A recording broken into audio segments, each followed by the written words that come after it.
This podcast is brought to you by the Association for Coaching, a leading international professional body which is advancing coaching in business and society worldwide. I'm your host, Julie Flower, and in this new series, I'm delighted to explore innovative ways in which coaching is being used for social good. Each week, we'll take a detailed look at a different scheme, seeking to make meaningful impact in a specific field of lived experience. We aim to inspire you with powerful coach and client perspectives, speaking directly to those involved, and to challenge all of our assumptions about what coaching is and who it's for. Hello and welcome. Today I am delighted to be joined by Lindsay Henderson and Shaun Armour, who are from a charity called Your Voice Counts up in the Northeast. So we're travelling about the country a bit. And they have been working on a very innovative lived experience coaching scheme. So welcome to you both. Hello. Hello. I'm going to hand over to Shaun and Lindsay to introduce themselves. So Shaun, welcome. Tell us a little bit about yourself. I work for Your Voice Counts and I'm a coach, but I've got lots of other different job roles. So in my other job role, I'm a commissioning officer. And then I'm doing Oliver McGowan mandatory training. I'm a tier 1 and tier 2 trainer. And then I'm doing something called the Workforce Advisory Group, which is for Skills for Care. Fantastic. It sounds like there's a lot going on in your life, Shaun. Yeah, I'm really busy. Well, thank you for taking the time to join us. I have to admit, some of those roles, I don't even understand what they are, but I'm intrigued to see how they play into your work as a lived experience coach. So thank you. Welcome. And Lindsay, welcome. Hi. Hi, I've got a much less interesting job title. So mine is Head of Communities. So I oversee the work we do in South Tyneside and Gateshead up here in the Northeast for Your Voice Counts. So we mainly work with people who have a learning disability or autistic people. So we just try to help people be connected and feel part of their community so they have a better life. So yeah, it's great to be here because we love the coaching, don't we, Shaun? Yeah, we do, yeah. We all love coaching here, so I'm really excited about this conversation. So I'm wondering who'd like to kick off in just telling us a little bit more about this lived experience coaching scheme. What's it all about? So I'll start if that's okay, Lindsay. Absolutely. So it's people with lived experience, people who have lived experience, who are autistic or they have learning disabilities. And it's us doing the coaching and everything's been really co-produced from the start. So even from the first meetings we had around the coaching, it was all co-produced with people with lived experience. And I think that it's a lot more powerful coming from people with lived experience.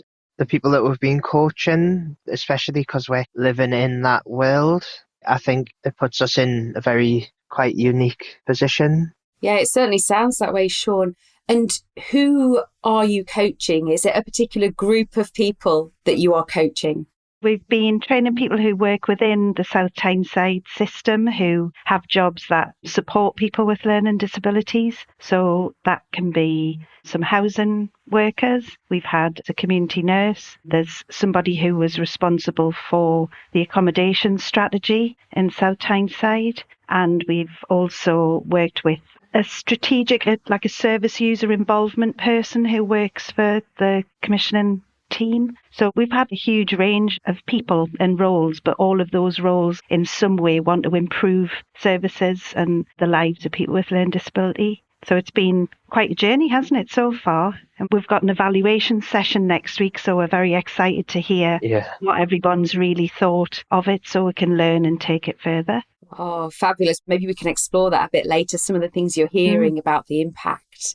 I'm just excited. I am a former health commissioner. So just when I hear you talk about lived experience coaches working with people who have a responsibility around local services and improving things for local people, to me, that sounds so innovative, but also, as Shaun, as you said, very powerful. This is a very different model, an unusual model. So I'm just wondering, what made you come up with the idea? Where did it come from? Well, lucky in South Tyneside because we've got a commissioning officer, so that's really interesting. You're saying you've experienced that, called Sarah Dingalightly, and she's really committed to hearing the voice and keeping the voice of people at the heart of the services. So a while back now, it was at least 2 years, wasn't it? 'Cause it's been quite a time in development, but we were given some funding, not a huge amount, to think about how we can help professionals get better in their roles. And I think that's because Sarah had been talking to other professionals and realised that sort of in support planning, the voice of the person wasn't hugely present always. Sometimes it was.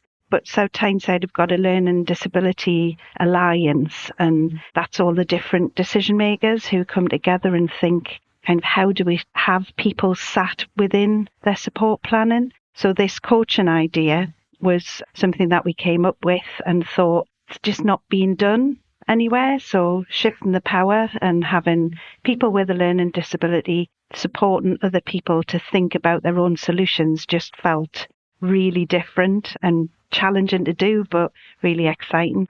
So that's where it kind of came about.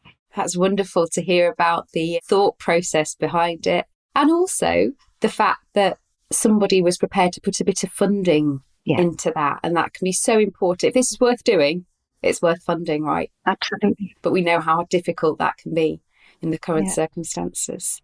Shaun, you mentioned this has been a co-produced scheme throughout. So give us a sense of what it's been like to train as a coach and to develop this scheme. I found it really quite eye-opening, actually. I found it's been a really good experience. And I mean, with Your Voice Counts co-productions at the heart of everything, but I think it's been a really good experience. Like in my commissioning job role, I've always got to kind of actually giving people advice and helping people that way. But it's a lot different as having to just ask the questions, not having to know the answers. Just having to ask the questions and help people to think about the answers. And I thought it was a shift, but I've really gotten used to it. And I feel like I've learned a lot from it.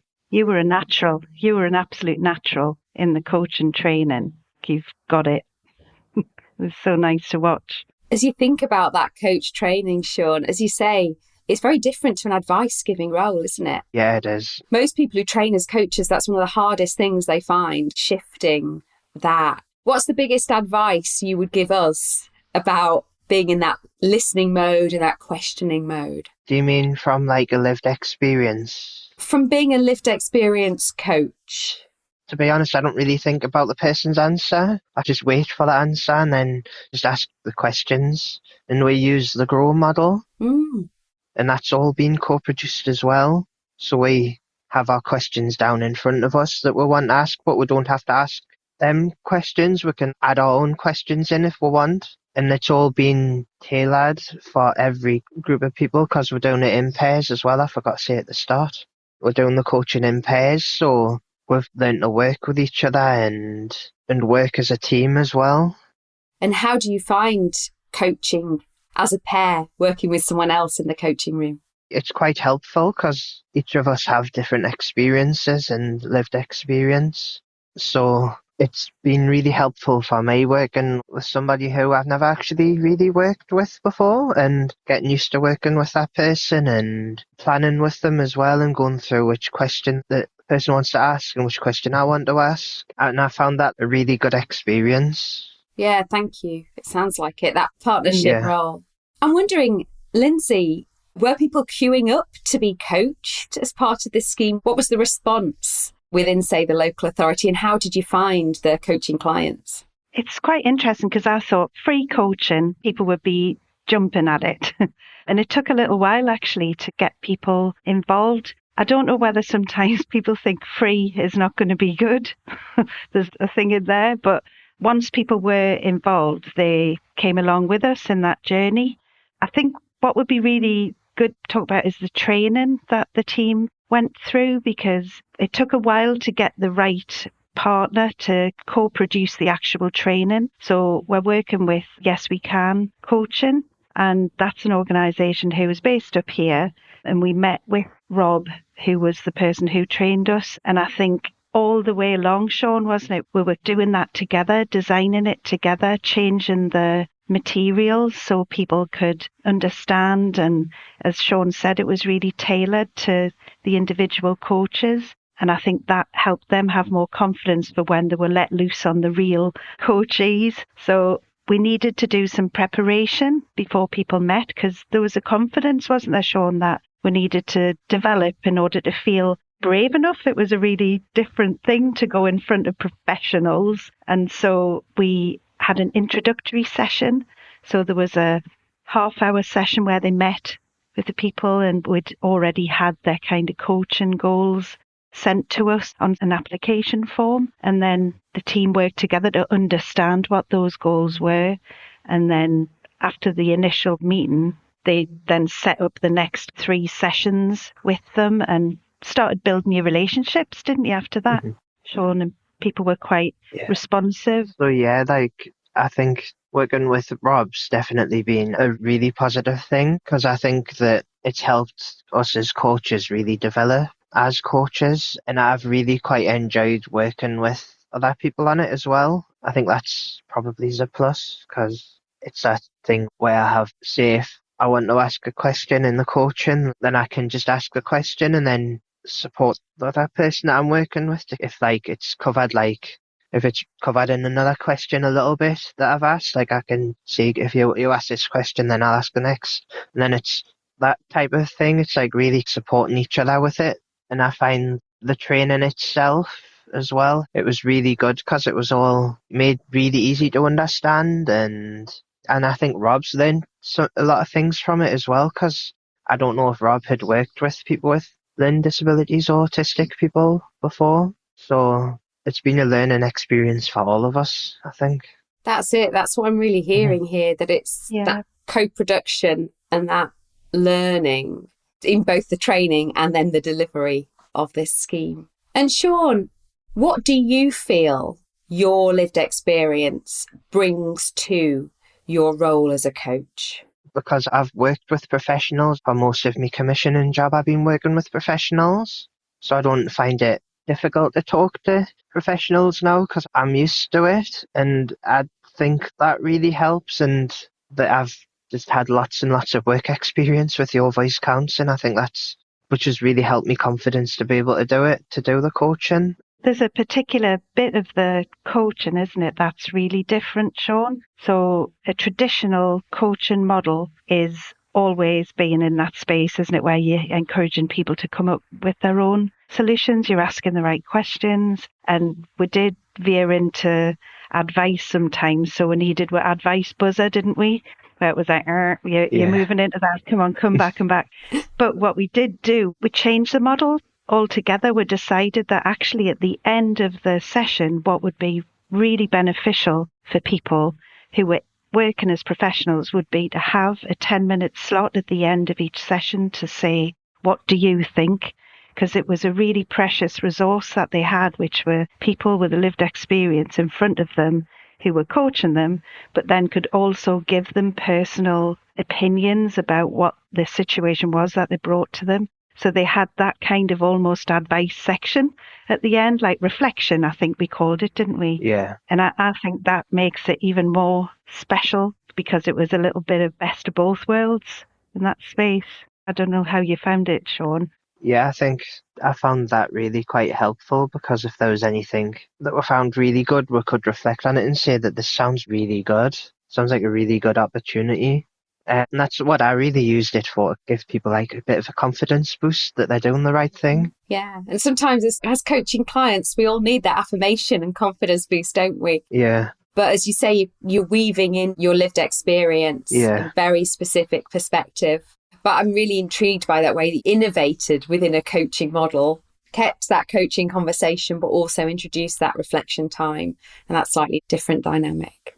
You've talked a bit about some of the considerations and maybe the adaptations and the developments that you made in the coach training and the model of delivery. Are there any other things that are worth thinking about in terms of how you designed this scheme? I think the time you need to prepare the resources, because easy read is needed for some people, but the people on the course had very different support needs or cognitive ability. Some people had a learning disability, some people were autistic. So we needed to be really aware of their sensory needs. So whenever you're involving people with lived experience, you need to think of what we call reasonable adjustments, just to make everything tailored to that person. So we were patient. Rob was very patient and met with the coaches individually to tailor the paperwork to how they could use it properly. So that was really positive.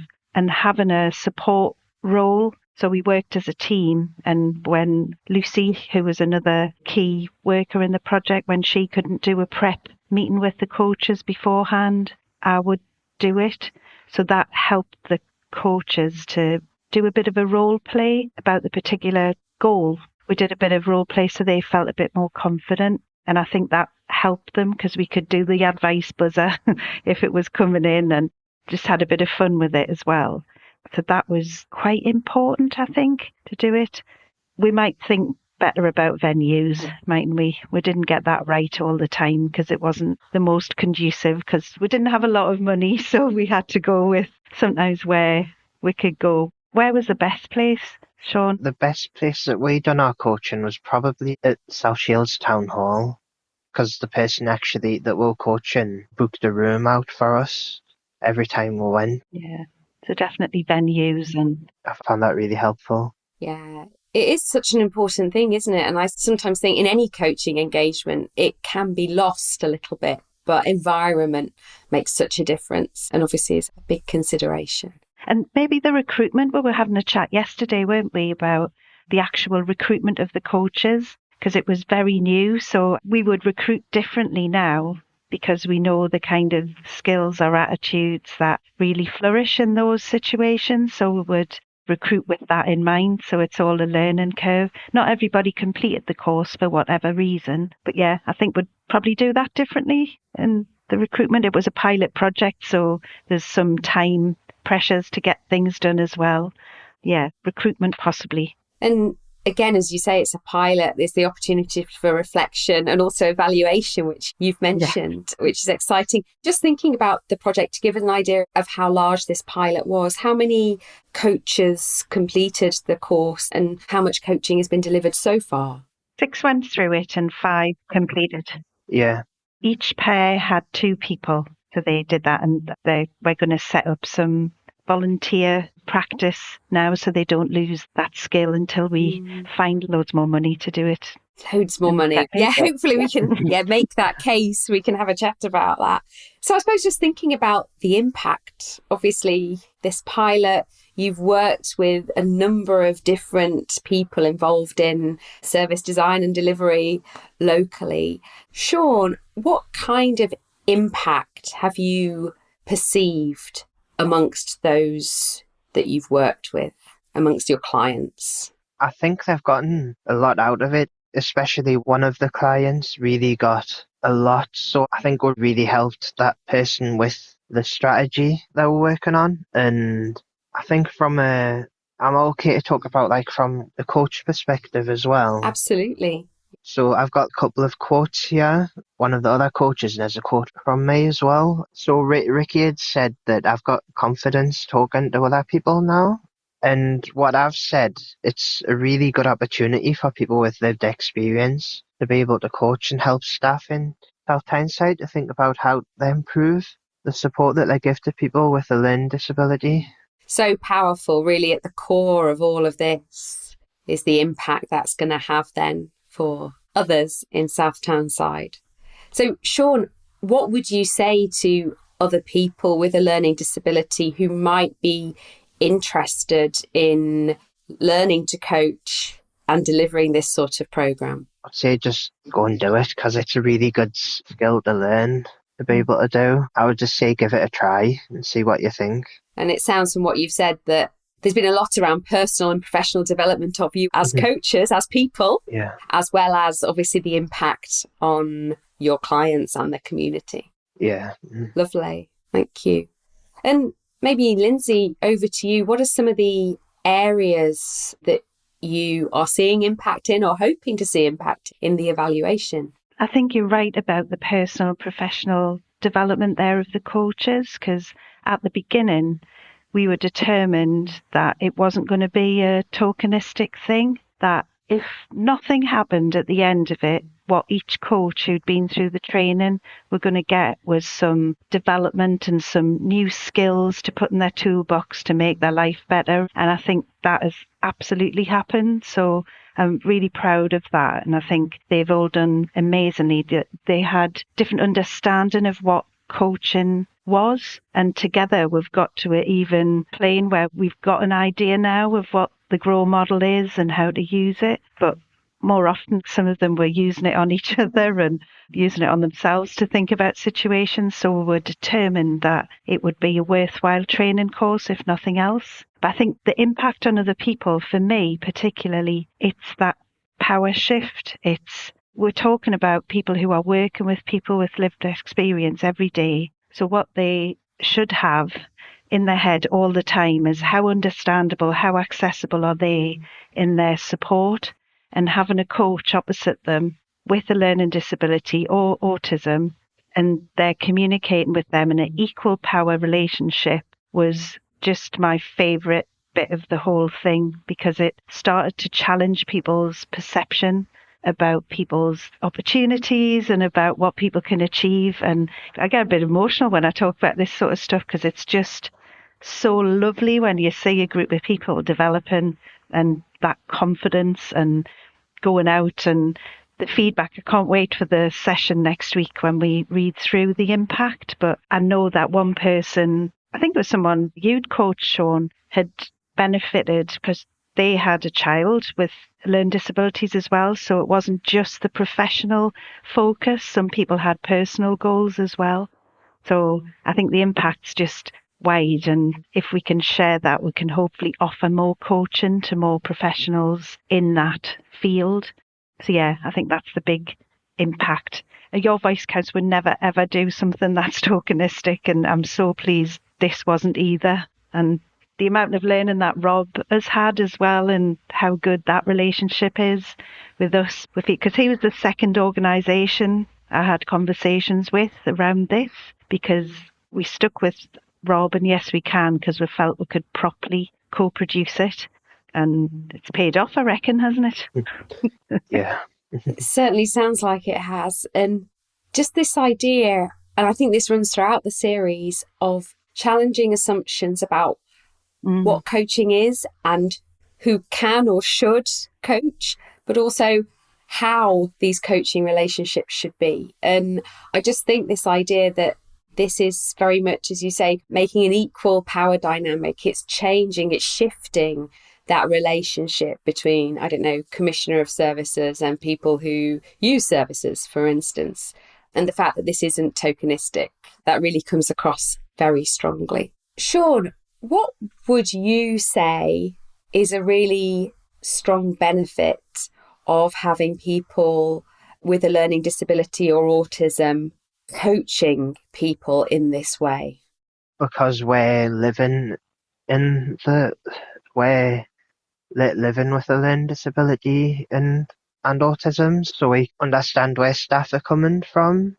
In my experience, I understand where the staff that we've coached are coming from when they talk about what they're struggling with. And I think that even for like an organisation that's going to start employ lived experience coaches, it's a really big and good thing to do. And I think that as well, people that we're coaching might feel more comfortable talking to us about it because we have that lived experience of the people that they're supporting. I hope that answers your question. Yeah, it very much does. Thank you. And Shaun, if you're happy for me to stay with you a second, what for you has been the biggest challenge of being involved in this, and how have you overcome it? I would say for me, the biggest challenge for me is all the admin stuff that's quite challenging, and getting like days in the diary for people to do the coach. That's one of the biggest things for me, and I still haven't really overcome that actually. Yeah. But it's something that I want to get better at. Yeah, fair enough. And there is an awful lot of logistics, isn't there, involved in something like this? Yeah. So as you think about the future of the scheme, Lindsay, you talked about hopefully getting some more funding. If I ask you in a very coachy way, what are your hopes and dreams for this scheme in 2 years' time, say? What would that look like? So in 2 years' time, we would have liked to replicate it in the other area that we're working. So if we could do it in Gateshead, that would be great. It would be great to keep it going in South Tyneside and reach more people working in the system. And for me, for Your Voice Counts, I would like us to embed this offer for all of our staff to make sure that we're benefiting from it so everybody gets the opportunity. But equally, we employ a lot of people with lived experience in lots of different roles. So it's going to, by osmosis, it's going to go into our work, and therefore the way we approach working with people in the community, it's going to be more of a coach and focus. And if that's led by people with lived experience, that's what I'd love. But yes, if you've got hundreds of thousands of pounds, we would gladly take it, and we can replicate it everywhere, nationally, whatever. But we'd love to be a beacon and share this across the country, because I think done well and consistently, it can really make a difference. Yeah. Gosh, I wish I had all of that money in my back pocket, but not as much as us. Yeah, no, I'm not surprised. And obviously, yeah, as we know, it's a challenging funding environment. But what's your real argument to potential funders about why invest in this as opposed to other types of engagement or involvement work? Just really puts that person at the heart of the situation that can be changed. And I think it's person-centred, co-production, all of those words, and it's that in essence. And I think unless we involve people who have lived experience of what you're trying to support, you're going to get the same as what you've always got. So I think it's innovative and people would learn a lot. I know I have. It's been great. So thanks, Lindsay. Do you have anything to add there, Shaun? What would you say to funders, potential funders? Just say that I would echo what Lindsay said, but around co-production as well, that it's all co-produced and it's just a really good model. Yeah, absolutely. And obviously you're up in the Northeast doing this great work. Shaun, if you were sending a message to people in other areas of the country who are maybe listening to this podcast and intrigued about it, what would you say to them? I would say just go and give it a try, because our lived experiences will be really good and it'll help them learn about people with learning disabilities and autistic people as well. So it could be a learning curve for you. It's a big step to take. I'm getting that real sense of the learning that everybody within this system, if you like, has got out of this, and the mutual understanding and recognition. Obviously, it's not been without challenge. It's a big step in terms of mindset and then in terms of actually doing this. Shaun, you talked about the challenge of the administration side. I'm wondering, Lindsay, is there anything else from you around biggest challenge of setting up and running this scheme? I think I would, again, echo what Shaun was saying about the logistics. I think if you're setting up something like this, you really need to factor in that project support and not underestimate how much support you need along the way to make those materials easy to understand, and make sure that the coaches are understanding the concepts and having time to practice. Because I think we had a relatively small amount of funding to do the pilot, and as ever in the voluntary sector, we've done more for the same, I think. So I think it's making sure you're clear about how to resource it so you can give sufficient support to do it really well, and factor in enough time for peer reflection, making sure that there's debriefs. We always had that, didn't we, Shaun, after the sessions, that the coaches got that. So all of those things take a lot of time, so it needs to be well planned out. We'd be happy to talk to anyone around it. But as ever, I think when you're doing something innovative, seeking the funding further down the road about maintaining something is the difficult bit. Yeah, the challenge is having time to promote it as well, about how the benefits. So I think once we've got our evaluation findings, we'll learn even more and then hopefully be able to pitch and see if we can continue it.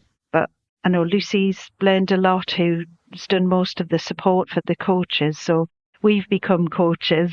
So we manage people. So we're going to be more coaching in our approaches. So I think all benefited, I would say.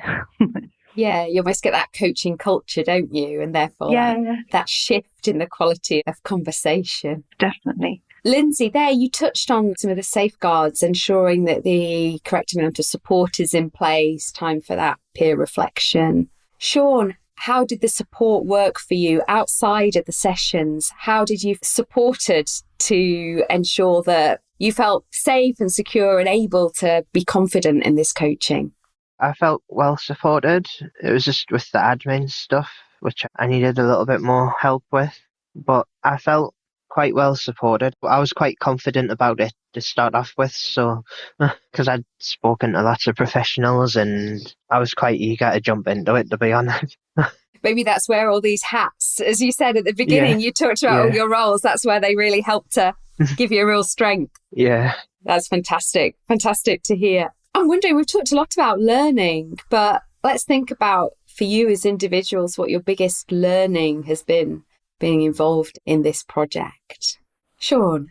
For me, it's learning about the grow model and how to use the grow model desk and the different parts of it I found quite interesting. Yeah, and the asking, not having to know the answers. I found that a really positive learning because I'm used to have the answers. Yeah, very different, isn't it? Mm-hmm. But to know you can unlock other people's thinking through that grow model. Yeah. And through your presence as a coach. Thank you. Lindsay, what's your biggest learning been? I think throughout it, it's basically that anything is possible, isn't it? You look, and at first we were looking at all of the words and the model, and we thought, oh, blimey, there's going to be so much we've got to do to turn this into easy to understand stuff. But I think genuinely anything is possible, but we're seeing barriers and together we'll work through them. So I think that it's shown people how we can break down those barriers, and that reasonable adjustment should be in place everywhere. I think it's that. Just do something, have a go, and together you can get around anything. And just people with lived experience have so much to give. And just looking at the impact that the coaches have had has been, is that learning? It's more just, I'm just really proud of it, I think. So my biggest learning from that is co-production works. Yeah. If you do it right in any single setting. It felt really academic at first, didn't it, Shaun? It was when we sat in the room, all of the coaches were like, what is this coaching thing? What does it mean? Yeah. And at the end, they're just reeling off what coaching is. Our next steps is going to be looking at proper competency frameworks and seeing what we can work around it, because we know we haven't trained to a certain level, but that doesn't mean we can't. So that in future we might have a sort of proper accredited training. That would be amazing. Yeah, sorry, that was an extremely long rambling response. Oh, no, it's great. And I think I'm getting from that, this is worth doing. Definitely. Yeah, definitely. It is absolutely worth doing and worth challenging our whole notion of how we think about planning services, how we think about involvement and engagement. But as you say, next steps and stretch for the scheme. Are there any other immediate next steps for the work? Just embedding it in our service, because that's in our gift to do. We can do some to make sure that the coaches have continued practice. They've agreed to do some volunteer coaching in the interim just to make sure that we can keep their skills up to speed. So we'll be offering that to some of our staff team. And then with Rob from Yes We Can, we'll be looking for additional funding to try and replicate it in other areas and continue it. And go back to the commissioning team with our findings from next week and sharing what worked and see if they want to do other stuff. So that's our immediate next steps. That's really helpful. And Shaun, there will be lots of coaches listening to this podcast who work in all sorts of different realms. But of course, we'll all have our own lived experience of lots of different ways. It could be health conditions, it could be specific life events, all sorts of things. What advice would you give someone about how they can bring their lived experience into coaching a little bit more? So for me, what I do, I just if I'm coaching somebody, I say if I've had experience, but not giving advice, I'll just say that I have that experience or had experience of the issue that they're having, and then that's why we've got that part at the end to give our experiences. So it's quite a difficult thing to explain. It's just something that I do naturally. If it was one bit of advice, maybe it's practice it with somebody who you know, and practice bringing your experiences into a conversation with somebody who you know, and then bring that in. Thank you. It's helpful advice, because I think sometimes I know I've found either I sort of almost try and imagine my lived experience isn't there if I've got a shared experience with someone, for fear of disclosing too much or bringing too much in. But also that runs the risk maybe of not using that lived experience to perhaps inform the conversation in some way, inform my questioning. And when you said it just comes naturally, as you say, it's through practice, It's through the fact that you are working on this. So almost that encouragement for us to perhaps maybe lean in and explore our lived experience a little bit more and what that could add to our coaching. Yeah. It's a really interesting thing for us all to think about. Thank you. Yeah, because I was thinking as well, it'll not be giving advice, but it's just helping people to think. Yeah. Like if it's a project that somebody's working on, they're struggling with, then it helps people to think about different ways of doing the project, or like different ways of getting around what they're struggling with. Yeah. Thank you. We're coming to the end of our time. I think we could talk about this for so much longer. Is there anything else that you feel we've missed from the sort of broad lines of inquiry, or that you'd like to bring into the conversation now? I was just thinking about what Robert said, Shaun, a while back, about the demographic of coaching generally can tend to be middle class, white, quite a lot of females in the space. And when we were working on it, it was really striking where he was talking about how doing something like this really tests the diversity and encourages more diversity, and not to deprofessionalize it, because that's not what we're doing. It's about making sure that it's not the preserve of the middle classes to tell everybody else like how to and coach it. Isn't this? It's not the preserve of the middle class to keep these professions. The essence of having lived experience, exactly what you're saying, can really help bring a richness to all sorts of roles, and coaching is one of them. So I think it's really important to think of that and the diversity of coaching. I'm trying to think if there's anything else. Shaun, can you think of anything from the training? Or there was one thing I've thought of just there. So us having lived experience and us putting our agenda and things in easy read that we use, and we send it out to people in easy read, that gets people thinking about different ways of letters and sending things out as well. You mean to the coachees? Yeah, to the coachees, yeah. And it gets people thinking about different ways of communication as well. So it's really helpful for that, because personally I'm not shy of asking people what they mean by something, so I'll just come out and ask it. And I find I've done that quite a bit in the coaching, and I think it's quite helpful to do things, people with lived experience being in them spaces, to ask them questions as well.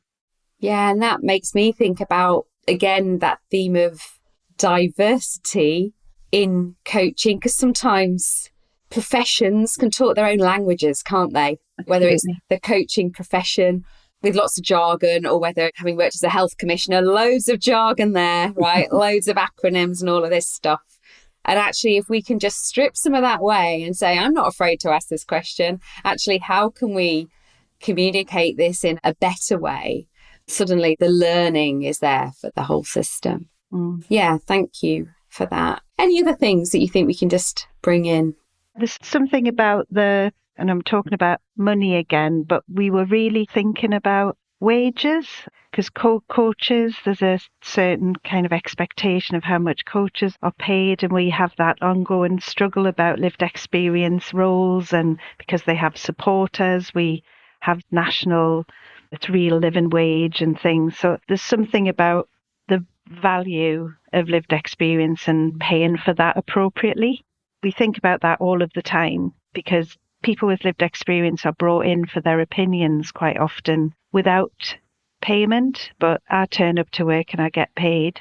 So it's that sort of true value of lived experience. What is it? If you really want to benefit from it, it should be of equal worth across the system.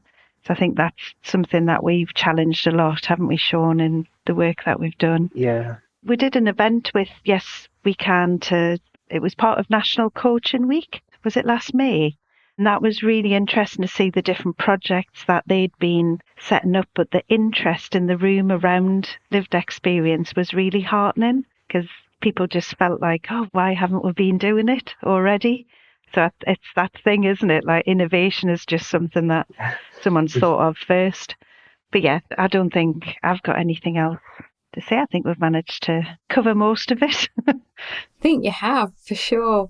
And that innovation, it's not just that somewhere gets there first. You've got there first, right? And done this and actually gone out of your way to do that. And thank you today for challenging all of our assumptions about what coaching is, who it's done by, who coaches are, and actually how the coaching relationship can be. So I think this is, hugely innovative and also hugely inspiring to others. You may suddenly get a lot of phone calls and inquiries from coaches or possibly from other areas of the public and charity sectors wanting to learn from you. But I know that's no bad thing. It might produce a bit more admin though, but it's no bad thing. So as we close today, what words would you like to leave us with so that we can remember this conversation that we've had about this really innovative work in lived experience coaching that you're doing in the Northeast? If you're thinking about employing people with lived experience to do coaching, just do it and support people properly as well. Thank you, Shaun. Exactly. And Lindsay? Yeah, I think for me it's that anything is possible, but true co-production takes time and support. So yeah, I'd echo Shaun, just do it, but do it properly. Yeah. Wonderful. It has been a joy and privilege to have you both on the programme today. So thank you so much. And I wish you all the best with the evaluation work and with the next steps for this work. Thank you. Oh, Thank you. thank you. Lovely to see you. Thank you for listening to another podcast by the Association for Coaching. For over 20 years, our purpose has been to inspire and champion coaching excellence, advance the coaching profession, and make a sustainable difference to individuals, organisations, and society. To find out more about the AC and our member benefits, follow us on LinkedIn or visit our webpage at associationforcoaching.com. Explore our digital learning hub and enjoy our extensive library of on-demand webinars, member benefits, interviews, podcasts, and a portfolio of live events featuring thought leadership, tools, models, and the latest industry trends to help you develop your coaching expertise.